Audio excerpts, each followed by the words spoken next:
ಪರಮ ಸಂತೋಷದಲ್ಲಿ ಪತಿಯ ಪಾದಕ್ಕೆರಗಿ ವರದ ಗಣಪತಿಗೆ ವಂದನೆಯ ಮಾಡಿ ಹರ ನರಸಿಂಹಂಗಳ ಗೌರಿ ದೇವಿಯ ಕಥೆಯ ನುರವೆ ಬಲ್ಲಂತಹ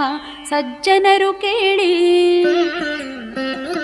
ಕೌರವೇಶ್ವರನಂದು ಕುಟಿಲ ಜೂಜನೆ ಆಡಿ ಪುರವ ಬಿಟ್ಟೊರಡಿಸೆ ಪಾಂಡವರನು ಅಡವಿಯೆಲ್ಲವರು ವನವಾಸವಾಚರಿಸುತ್ತ ದಿನವ ಕಳೆಯುತ್ತಲಿರಲು ಹರಿಧ್ಯಾನದಲ್ಲಿ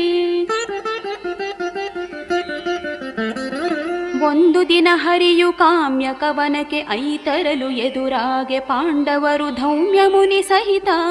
ಬಂದು ಮುಯ್ಯಿಕ್ಕಿದರು ಭಕುತಿಯಲಿ ಹರಿಪದಕ್ಕೆ ದ್ವಂದ್ವದಲ್ಲಿ ದ್ರೌಪದಿ ದೇವಿ ಸಹಿತ